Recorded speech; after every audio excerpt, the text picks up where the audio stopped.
Sweet darling, that ain't the way you make love. You've been turning around uptown. You ain't some fancy clown. You ain't some fancy clown. You've been turning around uptown. You ain't some fancy clown. You ain't some fancy clown. You've been, I hear you in the background.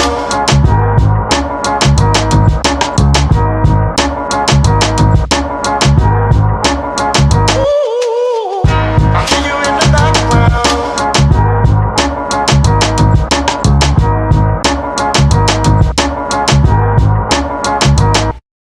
I hear you in the background.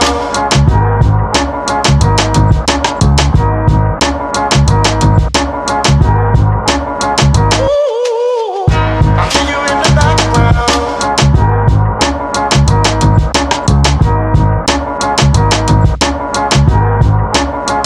You've been turning around uptown. You ain't some fancy clown. You ain't some fancy clown. Microphone check. 1 2 1 2. 1 2 1 2 Check. 1 2 1 2. 1 2. Can you hear me? Can you hear me? Can you hear How me? we sound? Everything Loud. sound good? Everything's loud over here. What's up, Pat? Everything sound good? You looking good? Everything sound good. Six, you looking good? Oh man, just Can a you see reflection me? of you, my brother. Just a reflection of my brothers. That's all. Okay. That's how we get down. So What's y'all ready? happening in Cali? Yeah, let's get it popping.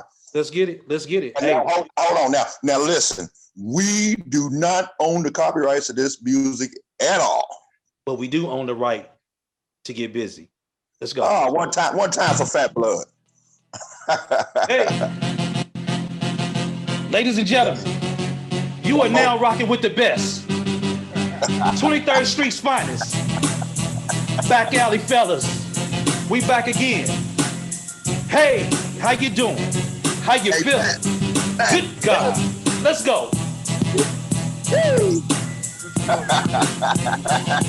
Hey, hey, hey. My man.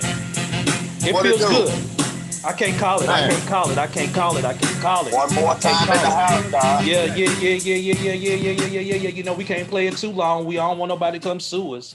I don't want nobody to sue us. I don't got that kind of money.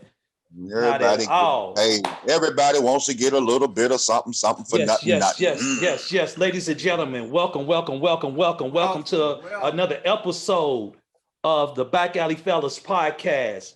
Yo, first and foremost, I want to send it over to the elder God. Yo, Brother Pat, how you doing, beloved? Hey man, I'm here. Beloved. They say any day above ground is a good day. So Yes. Good man. I'm glad to be in the presence of you brothers. I want to welcome everyone that came to join and listen to us today. We got a really good topic today. So, but how you doing there, brother Six? Six. I'm doing quite well, man. I'm visiting the Ville. I'm back in the Ville right now. You know what I mean? So everything is what it is. You know, we're gonna make it do what it do. And I'm just glad to be with you, brothers. I want to give one up to Fat Blood here. I'm in the city. I rode by the house. I done took some pictures too, bro. So I got something for y'all when I get back in the city. Brother Top. What's going on with you, Mike? How was your weekend, big bro? Man, everything was good, brother. Everything was good. Maintaining, like Brother Pat said, as long as we above ground, I cannot complain at all. You know what I'm saying? One of my daughters at Kentucky, she got COVID, so she's in a little but she's really doing good. Yeah, but it's all good. She's moving and it's telling them to take that vitamin D. Black people, all people, but especially my people. Make sure you taking that now, bro. Yeah, make sure you take that vitamin D, that vitamin C, and get you some zinc. That's what they're gonna give you in the hospital. But yo, I'm just happy to be here. I love you, brothers. I'm so thankful to be here. I'm so happy that our first time viewers, if you're just joining us, welcome. For those that are tuning in for the second, third, fourth time, we always say welcome. Welcome. Please tell a friend to tell a friend to tell Go another on. friend that Hey, brother's not a I see piccolo you got player. your new chair over there. I see you. I'm peeping you. Yeah. But I don't like it, man. I ain't feeling too good right now. I like You this don't old like when they get leaned back. You know, I got a bad back. You know what I'm saying? So I gotta lean. Man, you ain't I got gotta no lean man. back. But you see, You I ain't got ever that. met no You Martin see, I got Luther King. that back alley fella podcast on though. Yeah. I see it's Hey, kind I of love funky. it, man. I Yeah, love yeah. it here, man. It looks good. Yeah, indeed. That joint's nice. Yeah, shout out to first Pat for putting this together, our brother Pat. But shout out to Perfect Apparel here in Indianapolis for putting this down and working with me. And we got some other things that's coming out, and soon we'll have our social media out there. And you'll be able to follow us, tell us how you feel about the podcast, give us All some of that. topics, and be able to hopefully at some point get some merch, and you can sport that and say I'm down with them back alley fellas. So with that, we always shout out our brother Reggie. Rest One in time. peace. What it do, Fat Blood? Reggie. Indeed. 23rd Street stand up. Yo, Yes, sir. You know we what time it always is. Here in the you know what West. time it is. Hey, when we do Oh this, yeah, let's toast it up. we Crack need the to know toast. what's in Yeah. your cup. Before we get, hold up, Six. You Go trying to ahead. run up in it. And she Okay. ain't ready. You know I'm ready. God damn. Pat, what you got in your cup? Well, man, I had to go back to Old Faithful. Everybody has good days, bad days. Yes. Pocket full of money, got broke days. This is Yes. when I'm on my broke days, I drink me a little Bacardi. You know, hey, can't start a party if you ain't got the Bacardi. Say it one more again. So I got a little Bacardi and Coke. Okay. Six. What you got, brother Six? What you doing, Six? Oh, just the norm. Got that vodka. Now, is it top, middle, or that rock gut? Gut. I got rock gut. Rock gut. Rock gut. Hey, but You go kill the Rona. You go kill the Rona with that rock gut. Yeah, but he can drink it. I hope so. He can drink it. Listen. My thing, I ain't changed. I have not changed at all, baby. This is true. I ain't mad at you, brother. I ain't even mad. I got that good stuff though. Hey, I got that good stuff in there. Brother Six, what? Some people call it natural. I call it me. What do you think about it, bro? Yeah, You like that? I like it. It looks good. Like, not everybody can grow it. Ain't nobody worried. So hey, I'm happy. you know what they used to tell me? Hey, Thomas, you know what they used to tell me? They said you the only brother in the hood to make a pair of Wranglers look good. Damn. Okay. So okay. Brother Mike. Yo, what you sipping on there, Mike? Well, red cup, always the cup of choice. So I'm just sipping on a little bit of what I call Granny sweet tea. It's a little sweet tea, little crown peach, little simple syrup. Just a little bit of something. You know what I mean? I'm gonna have to try that one time. Oh, please do. You introduced me to the 100 grand. I'm gonna have to try this grand. It's good. So before you take that sip, let's go and do these libations. There. Well, come on. Let's do it. Okay, let's get it in. Give honor to my brother. Peace. Go ahead, brother. Now we're gonna do this toast. Bottles, glasses, cups that are plastic. Alleyways backwards. Perfection takes practice. Friendship turned kinship. 2/3 of the street dynastic. Brotherhood from the neighborhood. This podcast is going to be a classic. Divine state of mind, our movement sublime. On the rocks, brother, give me something strong. A mixer, a slice of lime. Put your drinks up. Now let's link up. It's nothing but love in this atmosphere. Peace and salutations, brothers and sisters, the fellas. We in here. Cheers. Boy, you cannot go wrong with that Bacardi, man. That cool, refreshing drink. Hold on, I got to take me another sip. Boy, I swear, when y'all get on this one, though. I should have been a bartender. Listen, when you get on this one. Hey, brothers. Hey, got any news out the back alley there, Thomas, for us? What you got cracking? Yeah, man. Today gonna be a little controversial. So, for listeners, you need to strap it up, belt up, tighten your shoelaces up, because we're gonna get it in today. Let's get it. Today we're gonna discuss fleecing of the Black community. We're gonna talk about it a little bit. I got some real strong thoughts and some, and I'm gonna go ahead and give y'all a little warning. What I'm about to say Kick it off. may Kick it off. Just kick it off, bro. Kick it what I'm off. about to say might hurt somebody's feelings, but it's Kick it off. Ain't nobody all we above a can do- joke. all we can do is bring you the truth. And what Kick it off.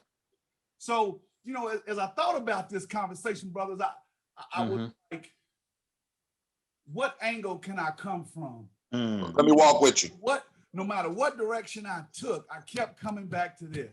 So for me, the biggest, and I'm gonna try to pick my words carefully, but the one entity that is fleecing the Black community the most to me is the church. Say that one more again.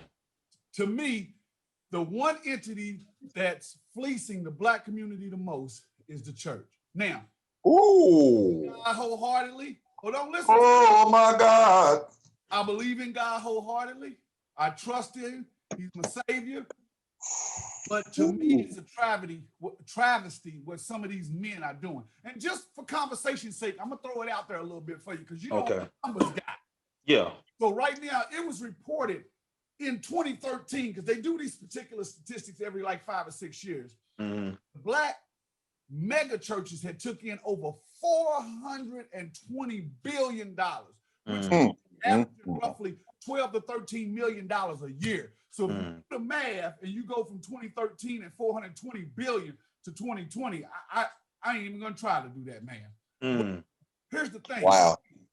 It's reported that 100% of the income into the mega churches is from donations of some forms, sort of fashion.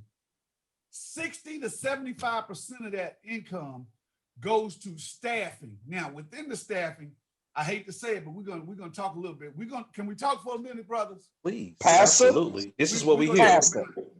Go ahead. Again, I'm not stepping on anybody's toes. I love these brothers and I appreciate what they're doing for our community, but Bishop T.D. Jakes is making $18 million a year. He lives in a $1.7 million mansion in the suburbs of Dallas, but guess what? The average income of his congregation is $56,000 a year.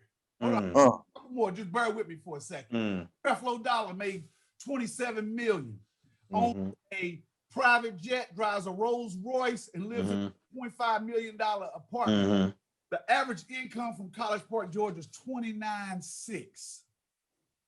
Whoa. So $9,000. My Lord. so let me can I jump in? Wait a minute, Because what we do like you to do mean, the double dip. average? Yeah, the average. So let me Oh my Lord. so let me double dutch. Let me try to jump in because I wanna add on, but I wanna bring, hopefully maybe you can bring a little context. Just want to probe some things for both of you brothers as well.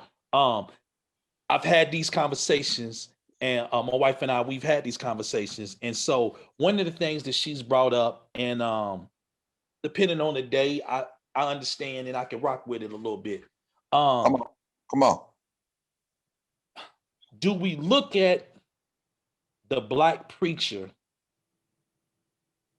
and hold him or her, but mainly him, we're kind of talking about, do we look at them and we hold them to a higher standard than we do everyone else in their profession, because we don't necessarily look at anyone else that's maybe making an income. Now, I'm asking that because I just want to make sure. I definitely understand where you're coming from, but I just want to make sure that we're not thinking, Now are you asking who are we holding accountable, or who is in charge, or do we look at the pastor of being the cause of these high income in churches? Yeah, I'm just asking, as people, when we talk about this and we say the Black church, and then we roll directly to the Black pastor, do we are we putting too much on them and hold them to a higher standard of the income that they make relative to anyone else that makes maybe a high income Well, based on the people that well, that are in that. here's my whole thought on that, because Uh-huh. of course I'm the one that kind of brought this to light. Here's my thought on it. Okay. I'm not mad about the amount of money that they make or the house that they live in. I'm happy for the brother, but I'm not seeing it. I'm not seeing it Manifest itself in the community. Yeah, it's not making a change. It's not making a change. Here's what I'm talking about. As you do your history, as I think back to the 50s and the 60s, let's go to the civil rights movement. And I know I'm beating a dead horse with the civil rights movement, but that's one of the landmarks that we have to go by. Almost everybody, or not almost everybody, but most of the influential leaders of the civil rights movement were preachers or pastors or men of God. You got Martin Luther King, of course. You got Jesse Jackson. You got Reverend Abernathy. You got all these people. Right. Al Sharpton, yeah.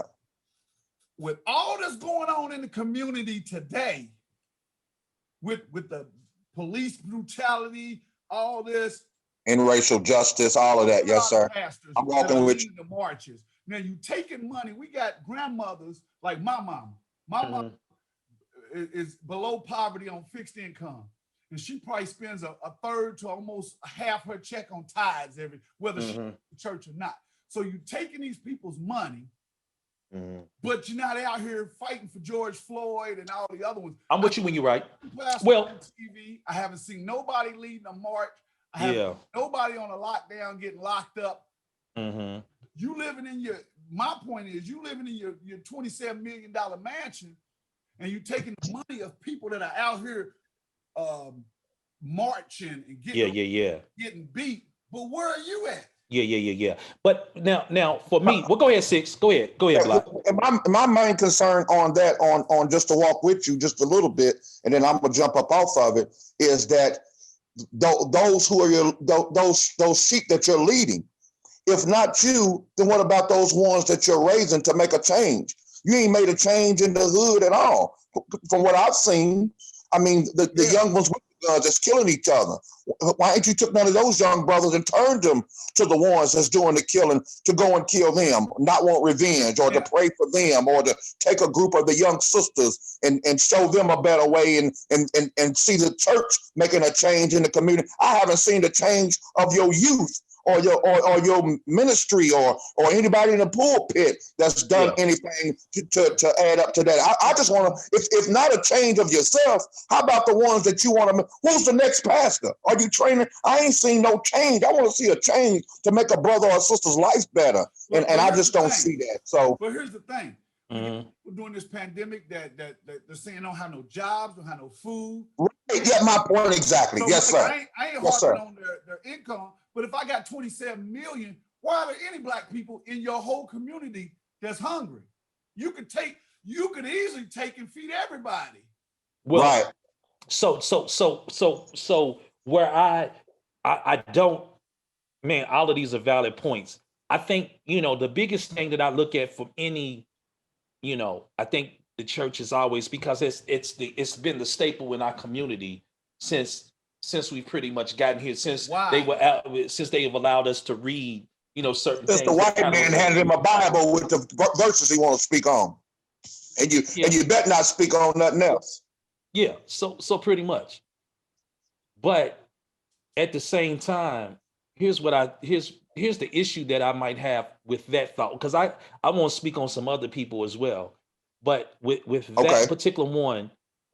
The problem that I mainly have is that, it used to be the common joke or that little saying, in the hood, you got a liquor store, chicken spot, and church. The liquor store, on every corner. And it's like that. And so you go into certain things. And here's what I knew about, when I think about maybe ancient Kemet, Egypt, for those that are not familiar with that. Ancient African civilizations, the Kushites, the Kemetic, and everything that stems from that. When they built the temples and the places, they were not just temples of worship, but they were also temples of higher learning, spiritual revelation. and it tied into the whole economy of everything that was going on. And so what I'm really trying to say is that when I look at our neighborhoods and we have this, and then I'm looking at the depleted state, I don't want to blame that solely because I can't, because I know that this was systematic from a government perspective, from redlining, to all the different things, the generational wealth, all these things that have been tied into. But then I look at the amount of money that we might be getting for a particular building, and then the crime in the neighborhoods, people are not eating, and I know that there are. I know. For the men and women of the cloth in their churches that are doing it, and they out there on the streets, salute, because I know you out there getting it. I know you out there, but there's some that don't really. You don't see that, or at least I haven't seen that. And I think that we got to look at everything. No one is above beyond reproach. We should be able to question everyone and say, what are you doing right now in your neighborhood? Like you said, with all of this going on, how are you adding on? How you building? Okay. What community outreaches are you doing to But get before those we young move people? on, let me ask you, brothers, one question. Mm-hmm. And Okay. we're gonna do real quick, and then we're gonna move on to see what y'all thoughts are. Mm-hmm. So quick. Oh, okay. Name me one person that you've seen doing anything on the TV this week. Doing anything on TV. Anything, anybody. I didn't I'ma run be that question back by me again. You broke up Name on me, one Thomas. Say person that you've seen again. on TV this week. To be honest, I haven't looked at anything on TV like that to On, pay any attention. on TV as far as what? Anything. I saw Joe Biden today. I mean, just anything. The point that I'm making, here's the point that I'm making. Mm. Okay. I cannot sit here and think for the past 7-8 months that we've been in this pandemic, and for the past few years that we've been going through this police brutality, I can think of one pastor that I've seen on TV marching, except for Al Sharpton. And everybody forgets that he actually is a pastor. Yeah, no, I would say the brother, and please forgive me because I forget the brother's name. He's out of North Carolina that's been doing a marvelous job, not only for voting rights. But that's you. Yeah. I'm right here 30 minutes from North Carolina, and I cannot, and I'm gonna tell you something, Mike. I'm retired. I sit at home all day. I do nothing but watch TV, and I can't find one that I've seen that's came on and said anything about. Now there's a few. I'm gonna give them credit on that. There are some that are out there, and maybe they don't get the ride. Have you seen him, Mike? Have you seen him? Yeah, I know the brother that I'm thinking about. I just asked you who you seen on TV, and you didn't name one. No. I'm saying because I don't look at it. What I'm saying is that I've seen this brother from years ago to now, and he's kind of taking on this mantle of the Poor People's Campaign. That. Now, to make my point, you've seen this brother. Can't even remember his name. I guarantee you during the 50s and the 60s, if that same question would have been asked, somebody would have said Martin Luther King Jr. Right, but here's the now because I don't want to shift away, but here's my thing. We can't use the same models because I would venture to say one of the issues and one of the reasons why they were able to stop some momentum is that oftentimes we look for the external. We're looking for a particular leader or so, and if they assassinated or whatever, that scares everybody off.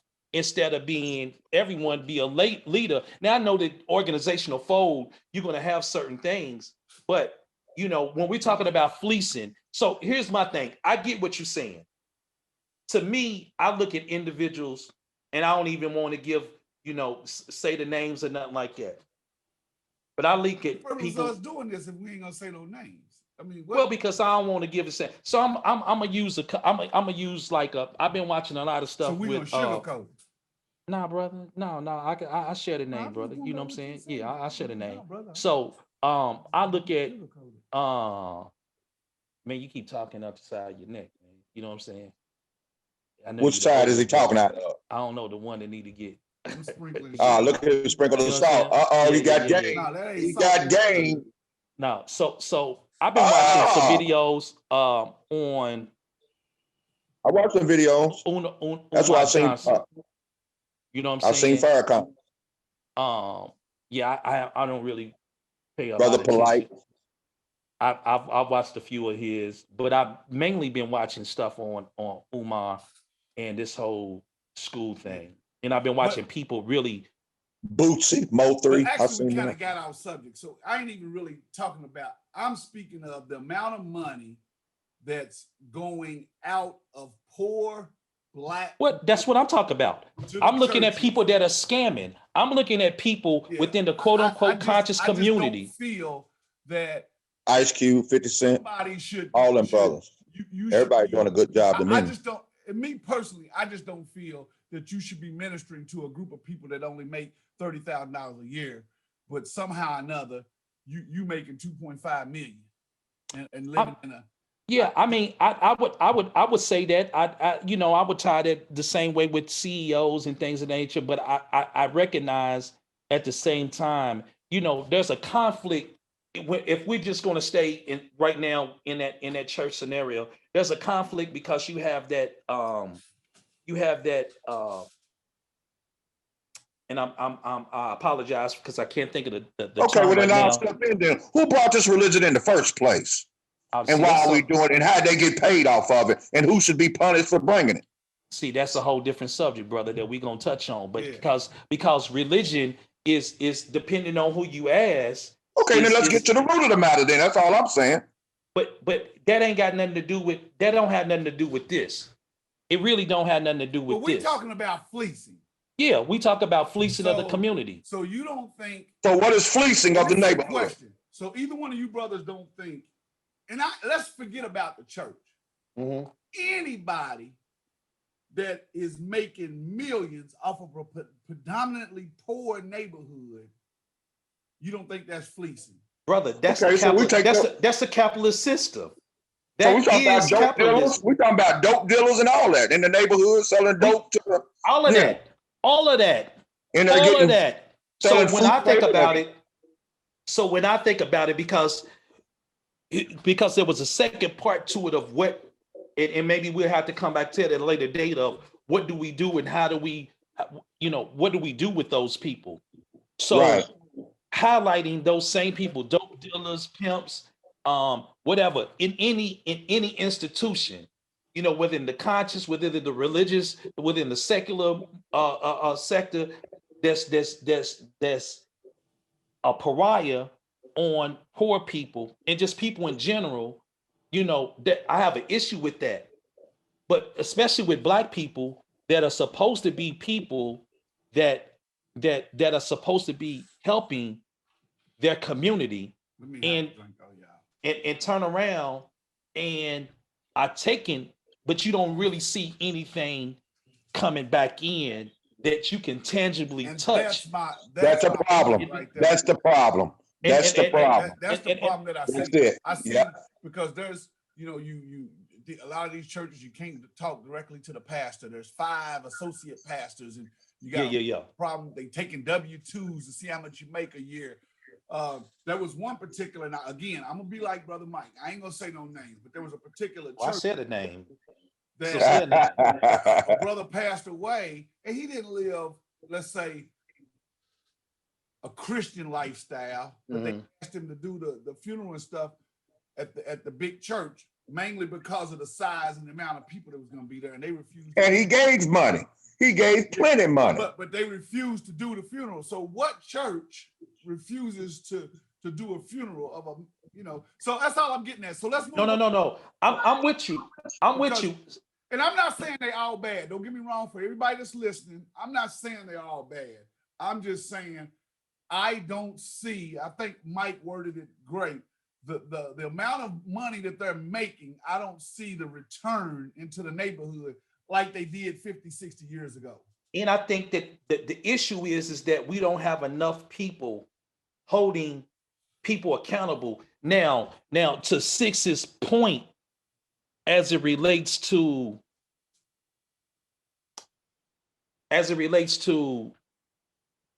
the construct of a religion or whatever, I think for many, the man woman of the cloth is put at on a different pedestal, whether people want to agree with that or not. Therefore, touching on it or holding them accountable, you feel out of place, like you speaking against a man of God, not recognizing that really Yeah. you are also a man, woman God. of God. Therefore, that I remember, I don't want to quote the Circle Seven, but it was some things in there when it talked about when men fear God, they call on other men and put them in garbs and call them priests. But when man is one with God and sees himself through God, they go before their God themselves. You know what I mean? And I'm just paraphrasing that.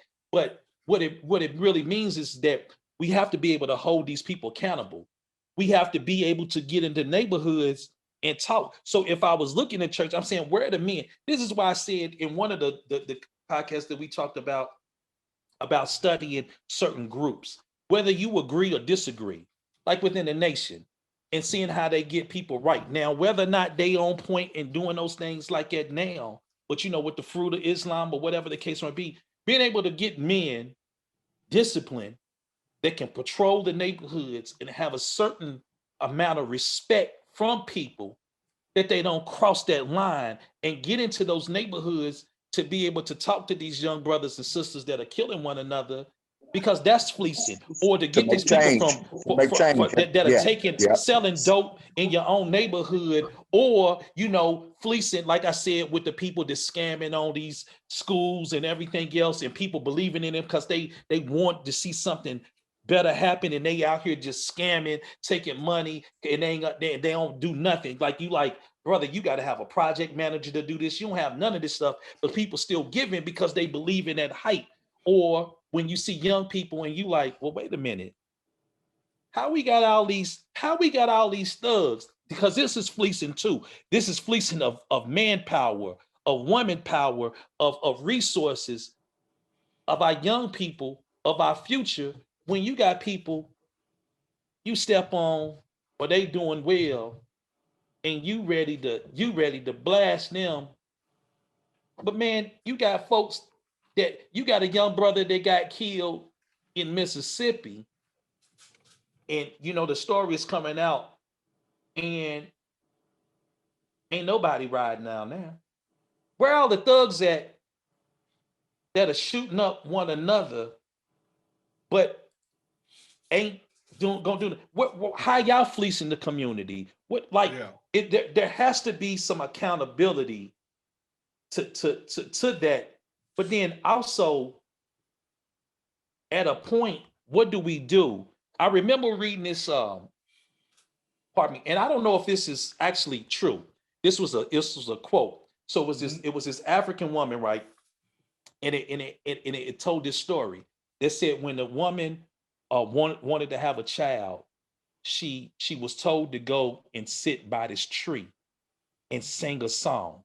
So she created a song and she sung that song, and a man appeared or came, and that man that came was the man that was supposed to be the person that would give her the child. And so she would sing that song to that man, and when she became impregnated, she would sing that song to the baby, and she would sing it, and she would teach the man to sing that song. And when she was having birth, the people that were giving birth would sing that song when the baby came out, and she would teach that song to not only the child but to all around that. And so whenever that child got off course, whenever they did well, the child would hear his song, hear his or her song, and vice versa. When the child got off course, they would sing that song to the child to remind them that you are loved, Yeah. but you off course. So the other part of that is for those that do we banish them for life? Or do we try to, like, and I ain't saying bring them back in if they say I'm sorry, but what is the recourse on how they got to do to bring that off? And Six, make sure you off of your mute block. Yeah, you muted, Six. So how do you so how do we do that, Pat? Okay, yeah, you good. Well, you know. Go ahead, Six. You had something. You muted again. Go ahead, Pat. I'm listening. Well, you know, I think with anything, we have to have a forgiving heart.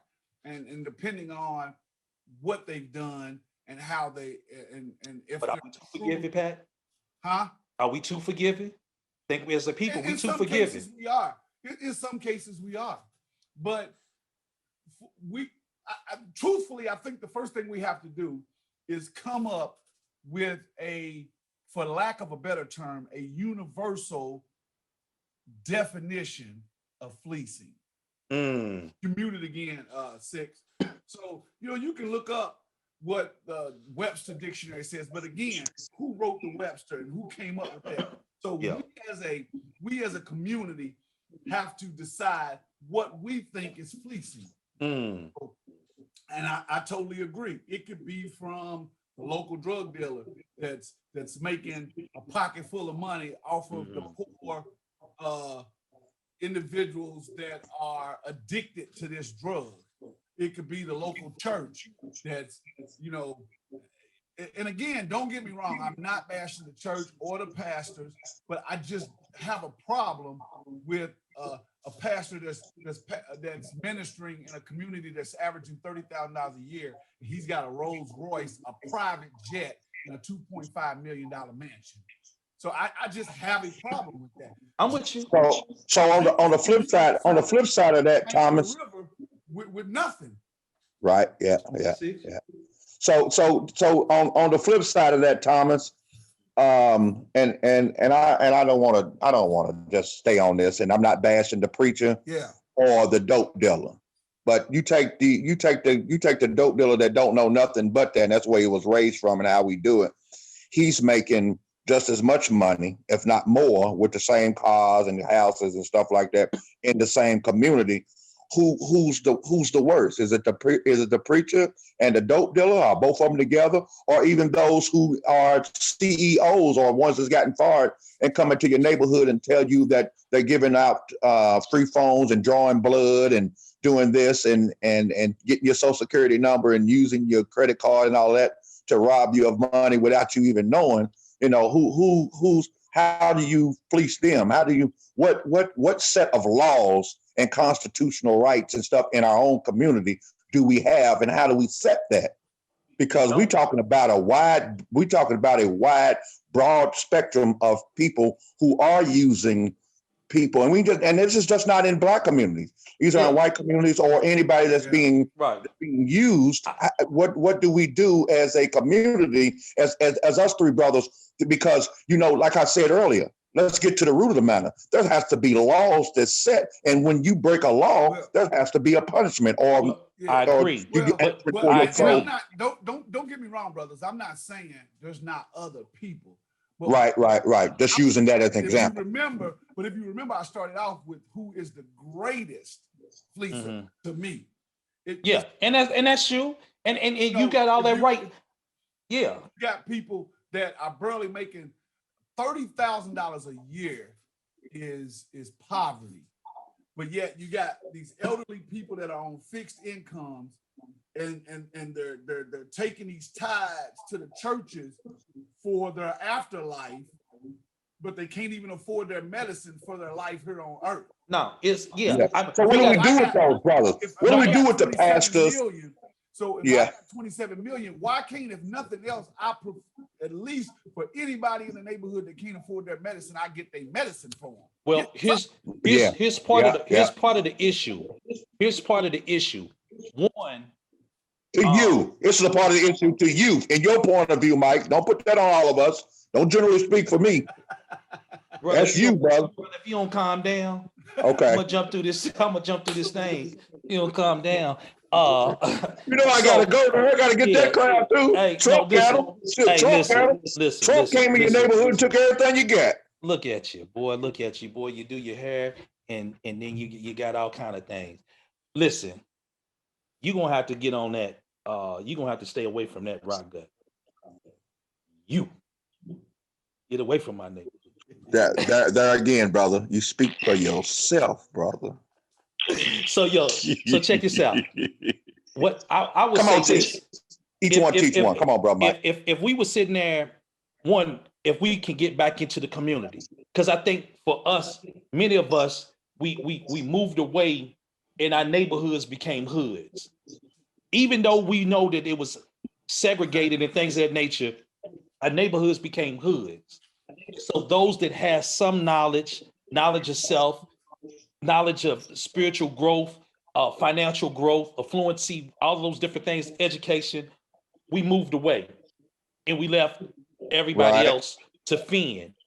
And now we kind of look on the outskirts and we like, they need to do, and they need to do it, but we not in there. Woulda, coulda, shoulda. Yes, sir. Yes, So, sir. so the first thing That we got to everyday do battle. now, to me, what I think is that as a Black community, many of the fraternal and sororities and organizations and other different groups, I think that we formed those groups in order to try to get back the community Yeah. that we. But they out there working.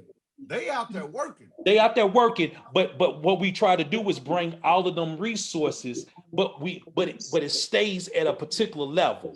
Unless they're doing a campaign or something for the underprivileged community, those resources normally stay at the level that all of us exist in. They don't filter down. And so what we have to do is be able to talk not at each other, but with each other, and then have some organizational fold that we're going to hold people accountable. Where I was going to go with it is is that when I say the issue with the thing is that you have so many people wrapped in that bind of that belief in God and see the man of cloth, or that person in cloth as that representation, that the minute that you go and you try to hold them accountable, you're going to be attacked.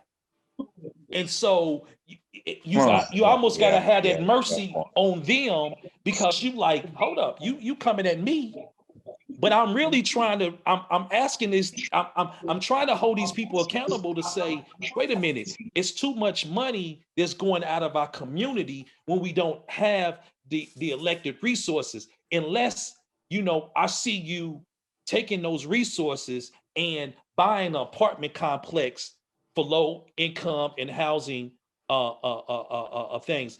Unless I see you opening a community bank that can do these things, or then I'm likely to say, okay, I see some things that you're doing. I'm watching what you're doing, and I can appreciate that. Let me see how I can help.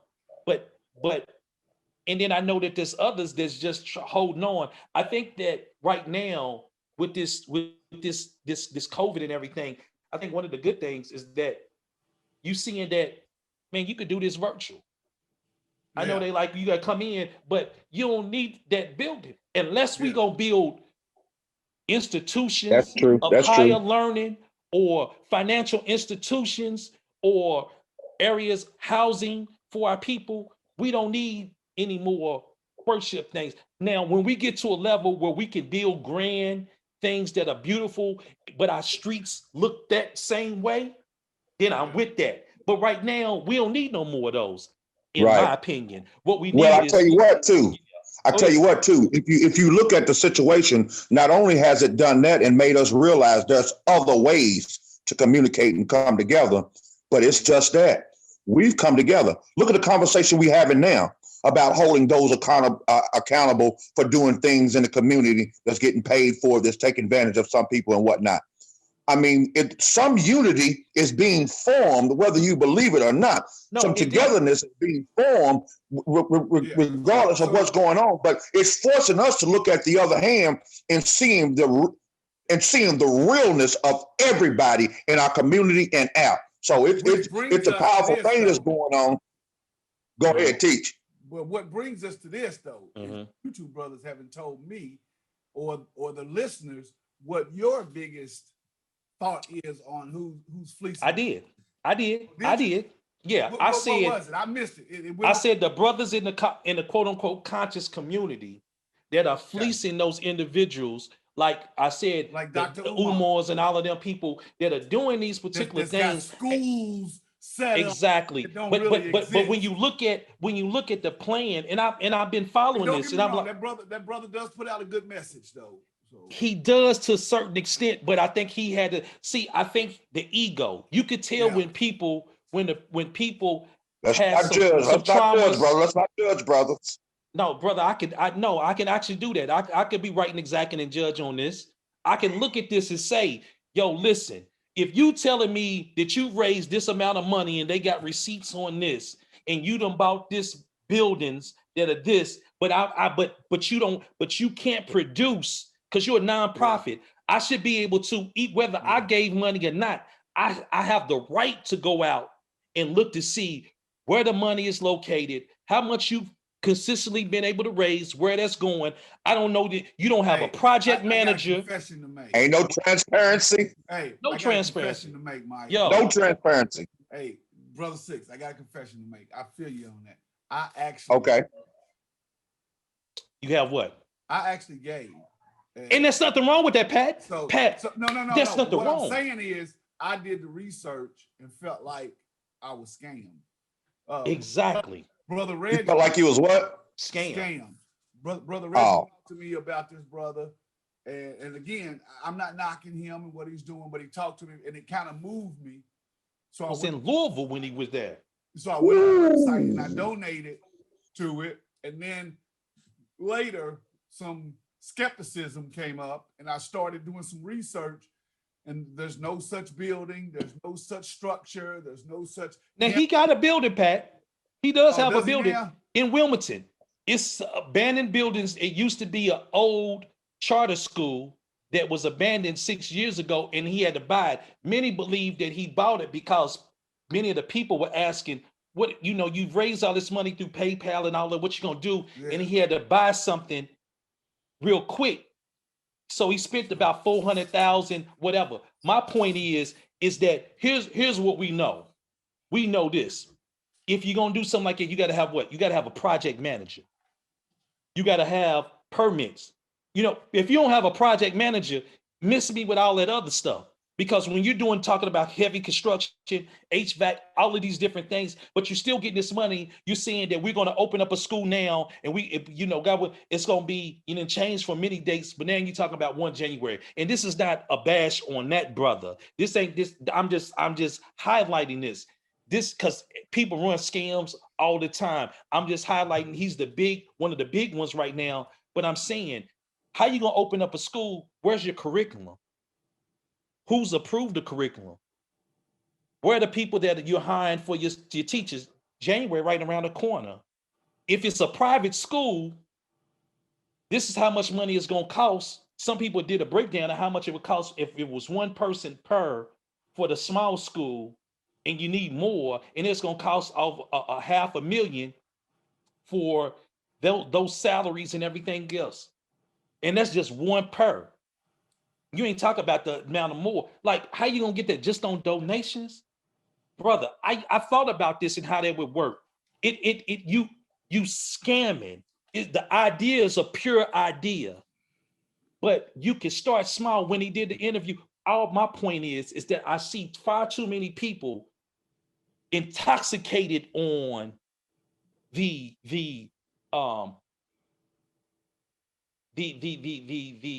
popularity.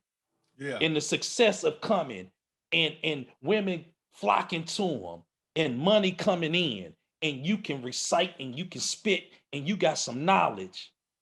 But brother, you ain't practicing my art. you're not practicing, you're not standing on your square. You see what I'm saying? Yeah. Nobody can hold you accountable. So you know different than what we just talked about. If nobody can hold you accountable, can pull you to the side and say, brother, you out of order. Yeah. You are out of order. You fleecing the community. Step back, be quiet. We shutting you down. If you the only person that can tell yourself that I got an issue, and this is part of the problem of we need to get back into organizational fold, but revamp it for the 21st century and move forward. You know what I'm saying? And so for me, it's those individuals because that's the body that I roll into, the quote unquote woke, conscious, whatever. But I'm like, now that you woke, let's get to work. Yeah. You see what I'm saying? It's trying to do that. 6, you on mute. You on mute, Black. Yep. Yeah, with our own world order, one world order for us. Right. Now, what was your major fleecing, Brother Six? We know what Mike's is, the conscious. Mine was the church. What is yours? Brother, to be honest with you, brother, it's I didn't even make it that far because I did not get past the point of how do we even judge a fleecing when we can't even come together as one to even have anything to do. You can't even we can't even make it to that point, brother. And I'm just sad to say that I didn't even make it to that, Thomas, to be honest with both of you brothers. I feel you. I mean, feel you can you. give our opinion and we can say this, that, and the other. That's all we asking, brother. But to be honest with myself, that's all we asking. All I'm saying is it's gonna have to wait till next time because these lights done came on and it's and I'm just the fleece. If I don't get my butt in the house at a particular time, there's gonna be some problem. And the law has been laid. My mama's saying that and some repercussions. And it might be some furniture moving. Hey, I feel you because I don't know about nobody else. Street lights came on 23rd Street. Brother Pat had to be on that porch. What you say when they do like this? When you see that flicker, when you see that flicker, you like, See that right there? Hey, you better start beating feet. You better start beating feet. And you know what was funny about that is everybody knew there was nothing saying. That was the law. That was the law. I can remember in the middle of a sentence, stop. and everybody scattered. Yeah, beat them feet. Everybody scattered. Hey, boy, you could be in the middle of, you could be hollering at somebody. You could be singing a song, rapping, whatever. You be like, yeah. What you doing? And it always would be somebody to be trying to stand back and be like, oh, you ain't got to get in. But let me close out, Pat. Let me just say that once again, first of all, I want to thank everybody that tuned in and listen. Man, appreciate it. Any kind of comments or anything that you would like to say, send us the email, send us the text. Suggestions, and reach out. And we won't mind criticism because we're not saying we know all. We're just giving our opinion on these things. But once again, I'd like to tell both of you brothers, it's always a pleasure talking to you brothers, chopping it up, having a drink out the red cup with you brothers. It's always love for you. And I appreciate you and having the opportunity to be on this podcast with you. Man, brother, I want to appreciate both of you all, man, and tell you both I love you so much. Without you, I wouldn't be here and wouldn't be doing what I'm doing without either one of you brothers. So I wholeheartedly want to reach out to our listeners, and we want you to join in and listen to us more. Like he said, send us your emails, give us your suggestions, the do's and the don'ts. We take it all. We grown men here, and that's the way we take it. We can put it out, we can take it. And for you two brothers, man, I want to say keep pushing because you got people watching you, man. Indeed. Yo, I just want to shout out everyone. Thank you so much. We love you. We appreciate you, my brothers. I love y'all. Shout out to 23rd Street. We always stand tall. We always stand firm. Reggie, we love you. We love you, beloved. We love you. We love you. Always, always, always. And I just want to give you this jewel to everyone. I want you to understand this and hear me well. Drop it. So let me see how I'm gonna put this. Let me see. When them lights start to flicker, your steps better get quicker. Get on the porch. Peace. We love y'all. Love it. We out of here. Let's go.